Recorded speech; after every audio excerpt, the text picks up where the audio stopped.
guys. For both of you, Nick, maybe if you want to start, can you just kind of sum up the emotions there going through the end of the game where, the review's happening, you're winning, you don't maybe know what's going to happen, and then to come away with the victory. Just what were the emotions like those last 5 minutes out there on the floor?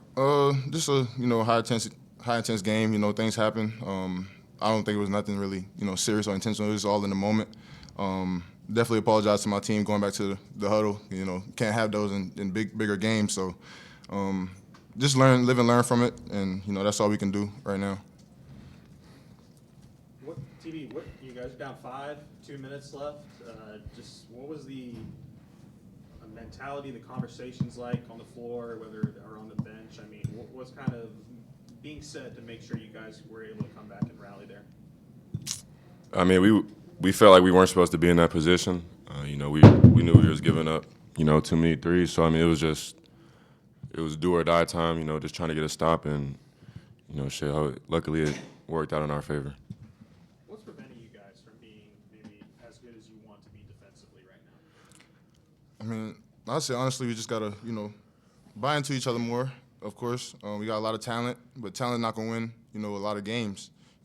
It's gonna take effort, toughness, the little intangibles to pull out wins, especially when we get in the SEC play. So, yes, we're happy that we won this game, but we know there's a lot of work to be put in, and we gotta all buy in together to eventually get the outcome that we want. So it starts in practice. It starts with us as leaders.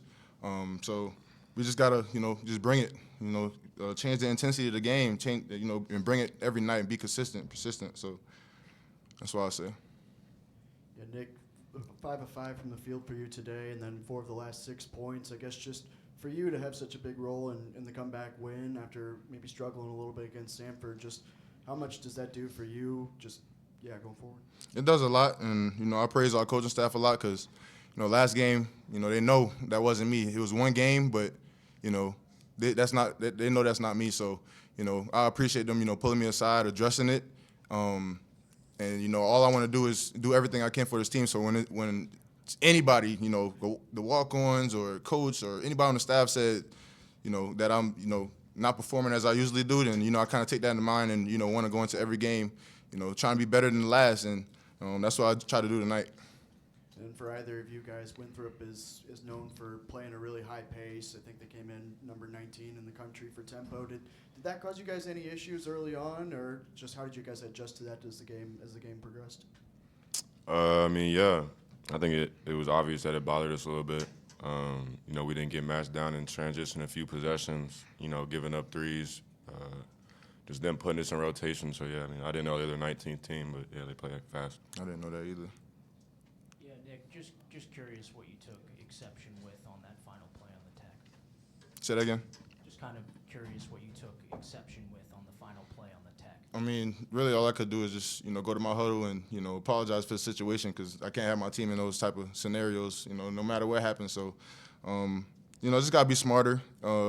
I shouldn't have reacted. I should have just, took it as it was and, let it slide. But, big games, that can cost us. So it was kind of scary, definitely. But, I'm glad we just came out with the win.